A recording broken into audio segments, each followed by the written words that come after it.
Hello. It's nice to see you, Peter. Um, I will just introduce it. So, hello. My name is Grace. It's probably a good place to start. And I work for the Breck Foundation. And I'm joined today by Peter Keep, who is the founder and trustee of the Charlotte Project. So, we're going to be talking about fake news, misinformation, disinformation, how to spot it, and where to go to get reliable information. Fake news is very much a hot subject in society right now, but it's also something that teachers are coming to us and wanting to talk about. It is something that children and young people are struggling with, and they aren't particularly being taught how to spot it. So that's what we're going to be talking about today. There are just two things I want to say before we start, actually. One, Happy International Women's Day to everyone. I hope you've taken some time to appreciate a good woman in your life. And then secondly, we are talking about fake news and misinformation, but there is a huge amount of very trustworthy information out there as well to access, that is easy to access. Just want to make clear that not everything out here is designed to scam you or is fake, and that reliable, accurate information is really important in helping us make important decisions.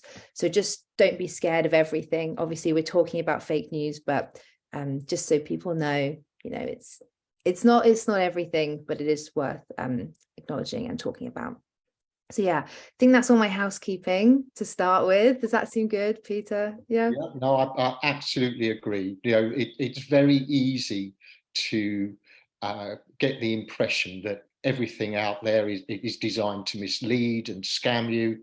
The vast majority of information out there is truthful and reliable, and hopefully we'll be talking about ways to be able to spot what isn't. Yeah, great. Okay, well, let's start. Peter, do you want to talk to me about the history of the Charlotte Project, the backstory of it, and what it is you guys offer? What the project does, I suppose. Yeah, and so the project is named in memory of Charlotte Cooper, who was a journalist with the Thomson Reuters news organisation for 26 years. Charlotte was fiercely proud of the journalistic standards and ethics of Reuters, but she was also passionate about passing those ethics and principles on to the next generation. Charlotte ran, for the last 6 years of her life, Charlotte ran the graduate trainee programme in Europe, Middle East and Africa, as part of her role as training editor for Europe, Middle East and Africa for Reuters. And Charlotte wanted to get more diversity in the newsroom. And she'd go and give talks at journalism schools, at universities around the country. And I remember going with her to Manchester, where she gave a talk. And we were chatting afterwards, and she said, the trouble is when I go to these schools, she said, it's mainly the same sort of faces that are looking back out at me. Yeah. And we knew from our time living in India, when Charlotte was the bureau chief in Mumbai, that Indian parents certainly didn't value journalism as a career for their children. And so we were talking about it. We said, well, in order to get more diverse faces, perhaps you have to get to students before they go to university, so they know that there is this vocation called journalism, and it is a vocation rather than a career. And it's through Charlotte that I learned the difference between the two. But it's you have to get to them earlier, and so we were talking about perhaps going to schools and talking to 15 to 18-year-olds. And after her death, I thought, well, it's a good way to remember her, to go and speak to 15 to 18-year-olds. And this was sort of 2017. Fake news, misinformation, disinformation was very much in the public domain. Yeah. Now, let's talk about that. Let's give students some tools that they can use to work out for themselves what's trustworthy, what isn't, and just they can use it as a template to overlay on all sorts of information they get, whether it's a social media post they're getting on Insta or through WhatsApp, or it's a website they're looking at, a news article they're reading, whatever. And so that's what we do. We offer free critical thinking and media literacy workshops for 15 to 18-year-old students. We predominantly work in the London area because we like to use journalists from Thomson Reuters to deliver these workshops. And they're based in London. That's where Thomson Reuters UK, Europe, Middle East and Africa head office is. But we do have an online version of the workshop. So we have delivered workshops in Norwich and in Bolton, other places in the country. So we try and cover the gamut. We just can't get everywhere, in person, sadly. But we have ambitions. Yeah, and that's the power of, technology, things like this. We're in completely different cities and having this chat and streaming it. So we do the same. We deliver a lot of our educational presentations over Zoom as well, especially during lockdown. It just helps us get all over the country because, it's important that it doesn't just stay in London. But like you said, that is where the journalists are. Yeah. Okay, well, I wanted to ask you that you were saying 2017 when you started, it was a very hot topic. People were talking about fake news. Yeah. But I wanted to ask you whether you think the internet and the digital media that we have, Twitter, and you were saying WhatsApp, things like that, has created this problem that we're seeing today, or if this is sort of that this is always going to happen scenario. I think that so rather than the term fake news, people tend to refer to the subject in terms of misinformation and disinformation, more accurately represents what's going on. And misinformation and disinformation has been around since time immemorial. I think one of the earliest examples I found was in something like 3500 BC, when a king of Egypt had a military campaign against a neighbouring kingdom, lost horribly, then came back home and told everybody he'd had a fantastic victory. So it's been around for eons. I think whenever there is a new technology where there is the ability to communicate over a wider area, the problem gets highlighted. I think that in history, one of the prime examples of this is with the publication of pamphlets. So after the printing press was invented and printing presses became more widely available and people got more literate, more and more pamphlets were printed. Now, some of them were good and disseminated knowledge, and others used misinformation and disinformation in political campaigns and to turn people against famous people. And this was from the 1500s all the way through to the late 1800s. And there's an example of during the American Civil War, when American and British pamphleteers were trying to influence the Dutch to support them. Britain wanted Dutch soldiers to go and fight in America. Americans wanted support from the Dutch. And the wording got more and more extreme.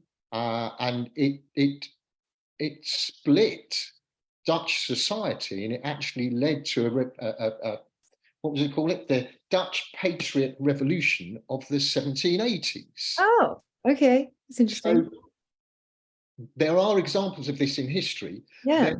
There is no doubt that the internet enables almost instantaneous communication across the world. Yeah. So it's that dissemination that has exacerbated the. It's not just that. I think there are now nationalist participation, sort of nations participating in this. So we see disinformation, misinformation being created by nations to try and influence elections, to try and destabilize countries. And in the majority of the Western countries, we've never seen anything like this before. Yeah. So we don't know how to deal with it. We've got no experience. Interestingly, from surveys that have been done, we've discovered that Finland is one of the best countries in the world at dealing with misinformation and disinformation. A huge proportion of their population knows how to deal with it. What are we doing wrong? So everyone's asking that question. So what are they doing that we can learn from? And I remember going to a conference for people, for organisations dealing with misinformation, disinformation, and they had the Finnish civil servant that was head of the misinformation, disinformation ministry in Finland. Wow.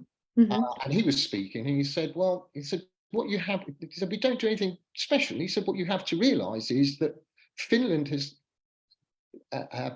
been victim to Russian misinformation and disinformation for hundreds of years as they've tried to destabilise Finland as a nation.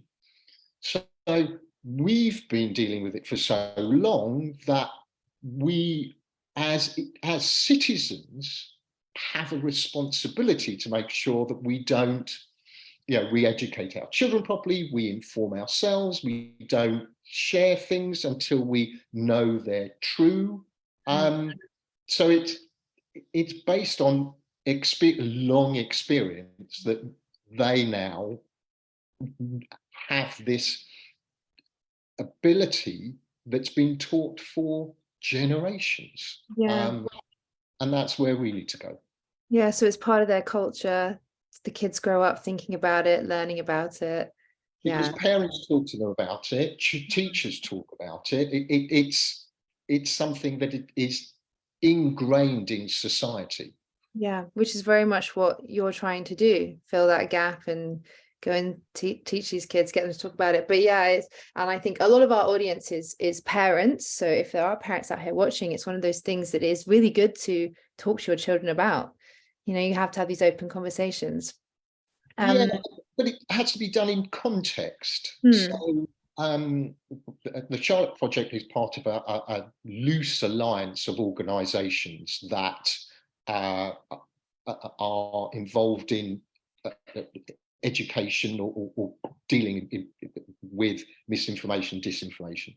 It's called the News Literacy Network, and it's under the auspices of the Literacy Trust. It's a great organisation, Literacy Trust.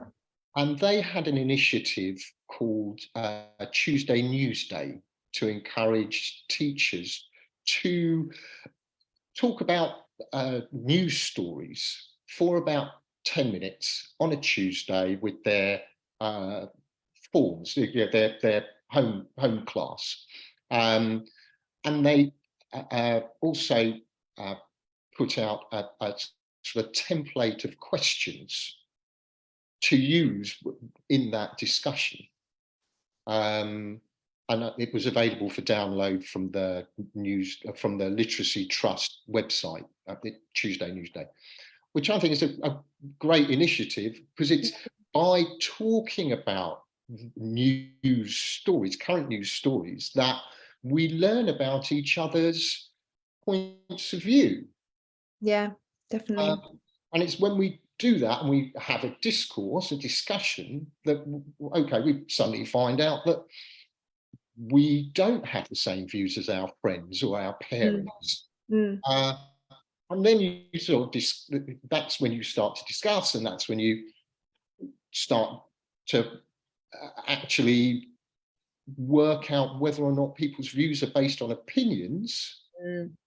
or facts. And sometimes it's not easy in the materials that people are reading for them to work out, is this an opinion, or is it just somebody, is just somebody's opinion, or is Yeah, this based on fact? Where do these facts come from? completely. Okay, I'm gonna share my screen to get up your slides, and we will talk a little bit about establishing accuracy and truthfulness and your sort of five methods of how to do that. Yeah. Um, but also what you were just saying then, I think that's, it's very accurate for us today. We were having a chat beforehand about Eurovision. I would have said it's a fact that everyone loves it. I've realized that's an opinion, because it's not universally shared. Sure. Right, I am sharing. Fab. Okay, can you see it as well, Peter? I can. I can. Fantastic. Okay, great. So this is what you show the kids, right? This is what you take into the So schools. I mean, this is the nub of it. We're in class, we're in the workshops, we sort of try and talk to students about where they get their news from, what social media they look at, influencers, what stories they may have seen. What becomes clear very early on is that themes that engage us as adults, for example, Donald Trump, Yeah. how outrageous he can be, just doesn't really resonate with students. Mm, But if somebody just suggests that Justin Bieber has died, then that's an outrageous thing. Uh, and I don't belittle that. It is the things that matter to us most that engage us most. So, mm, whatever that may be, we sort of that uh, that plays to our biases. And so we talk to students in class about bias. We all have it, and we develop it as we get older. We're exposed to more things. Our biases evolve, and probably, I mean, the Eurovision Song Contest is a great example. yeah. It's something that you obviously love and engage with you.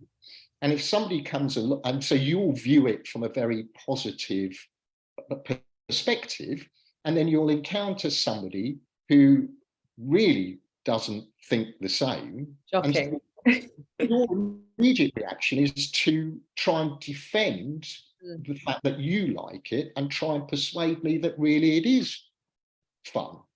Uh, but sometimes we just have to agree to disagree. The great thing about humanity is that there are all these differences, which means that we can approach things from different perspectives, different directions, and ideally, what we need to be doing is reading viewpoints that don't resonate with us. But mm, we don't. We like to stay in the comfort zone. So we read media that has a viewpoint or a bias that matches our own. It's why, I don't know, we might read the Times or the Telegraph in preference to reading the Guardian. mm. In reality, we should be reading both and then making up our own minds where our opinion lies. But that obviously takes time. Yeah. Um, so for students, what we say to them is, look, there are no prizes. Well, actually, we ask them, do you get a prize if you share a social media post or a news story or something with your friends within 5 nanoseconds? No. You don't. So if you take 15 to 20 seconds to ask yourself a few questions when you get a piece of information,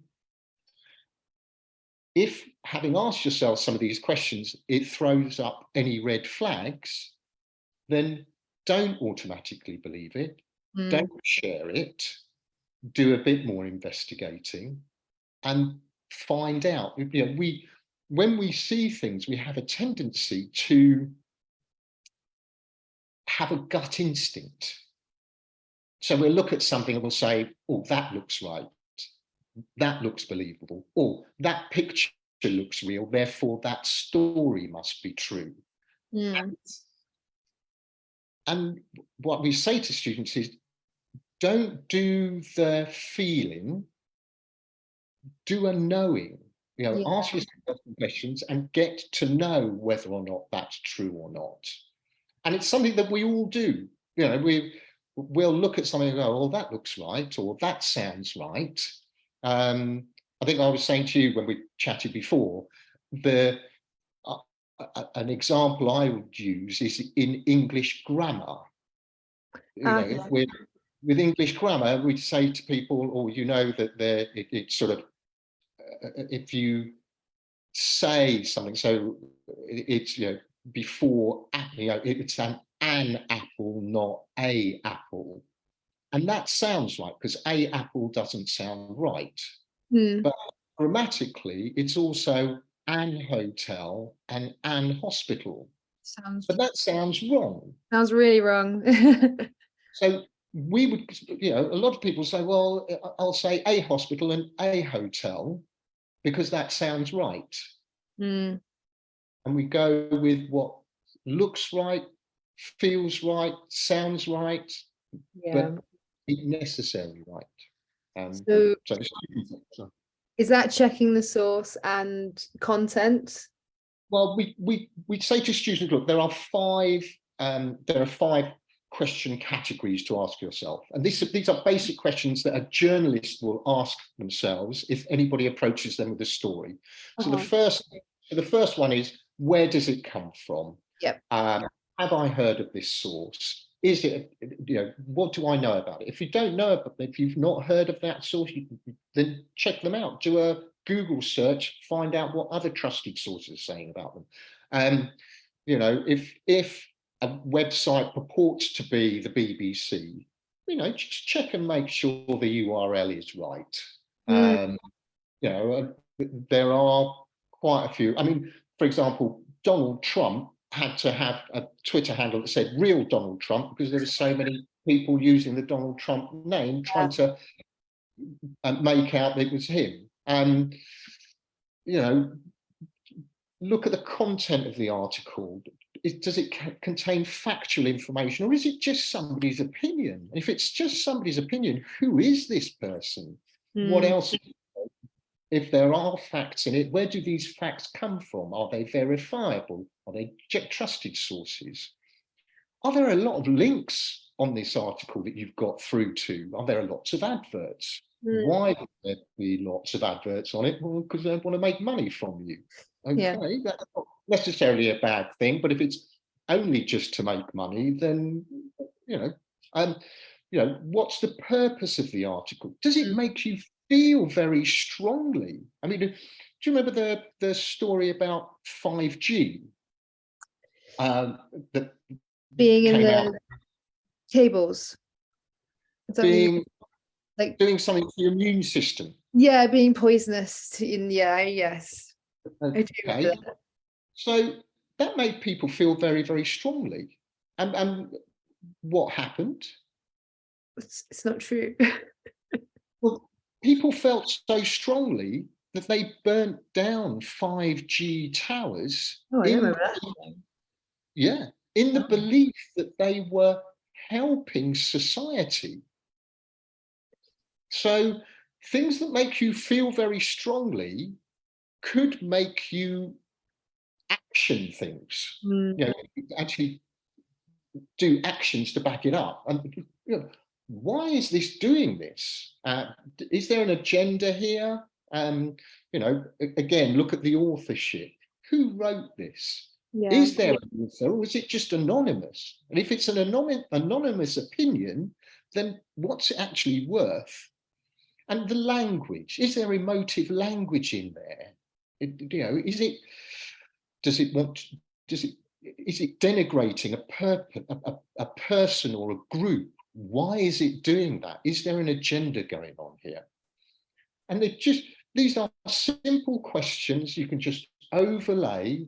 And if it throws up, if any of these throw up a, a question mark, a red flag, then you can check them out. I mean, the Yeah. great thing is, if you go to the last slide, All these places. you don't have to do it all yourself. Yeah. Lots and lots of trusted sources out there that are debunking misinformation, disinformation. These are just a few of them. If you see a picture, a lot of times people say, but that picture is real, therefore I'll trust it. There are things like TinEye, photo forensics, Google reverse image search, and others, where you can actually upload that image and they'll tell you where the original image came from, when it was first shown. So it might be that, I mean, the thing is with images on the internet, they have been up there for years and years and years, and people will suddenly throw up an image and say, oh, this is, the devastation that was caused by a hurricane or an earthquake, or mobs running riots somewhere. But originally, I don't know, it could be anything from this was a scene from a film to... Yes. Well, before we run out of time, do you want to show this? This is, I think, a great image to just talk to that point on. Yeah, I don't know. So I don't know if you've heard the term citizen journalist. So we all have phones with cameras on them. These are, really powerful things now. They would take video, everything. So, and this is an example of somebody who's physically walked past a scene, thought, this is outrageous. There's a funeral coming out of a church and someone's towing the hearse away. That's outrageous. They've taken a image, picture, sent it out there, and it's been picked up by news organisations. But if you look really closely above the coffin, it's actually quite large, there is a big sound boom. Boom. Yeah, it's not real.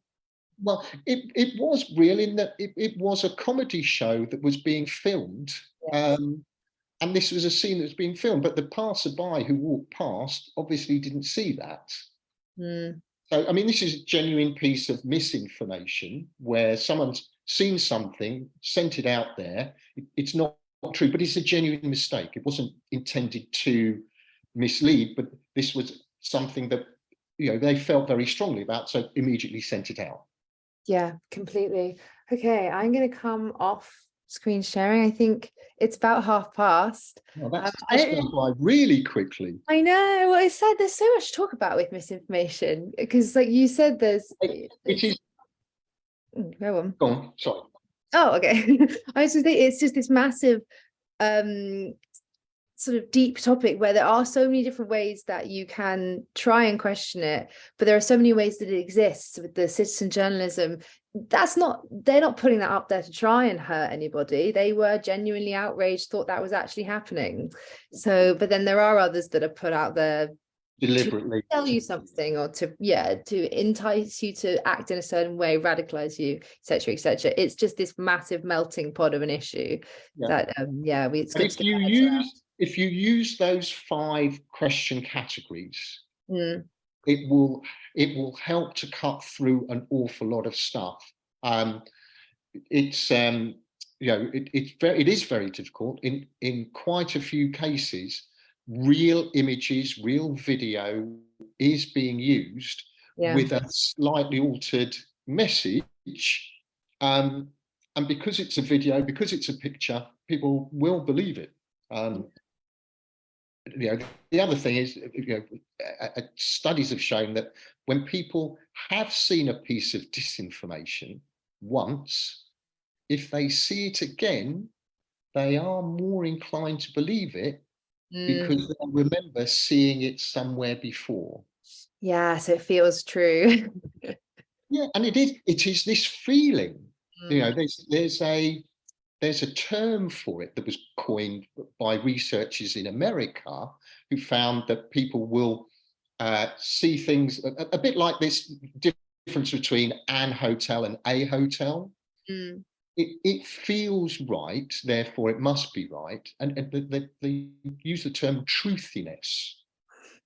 It feels true, sounds true, therefore it must be true. Yep. Yeah, which is what we've got to cut through, really, definitely. So, just a few simple questions. Hmm. If they throw up any red flags, do a bit more research, go to any of those, search it out on the net. These stories are debunked very, very quickly, and Yeah. you'll find the answers very quickly. Completely. Well, thank you so much for I find this topic endlessly fascinating. So thank you for talking to me about it again. I know that we've been chatting about it not live on Facebook. So no, it was great. And I really hope it was helpful for people listening. And I'll share this recording around to all the teachers that we visit in schools, all the parents we have in our contacts. So if anyone wants more information, do go to the Charlotte Project, have a look at what is on the website, and also all those other sites that we showed that you can go to debunk fake news stories, or just find reliable, accurate information. Yeah, we do have a useful links page Oh, on the great. website, which There we has go. links to all those fact-checking organisations. We've got a contact form if people want to drop us an email and ask some questions or set up a workshop. By all means, and if you get any questions directly, obviously, more than happy to answer them. Yeah. Great. That's so great. Okay, well, I'm going to stop us being live, but thank you everyone for joining. And if you're not watching live and you're watching a recording, thanks for watching it. So all bases covered. All right. Thanks very much.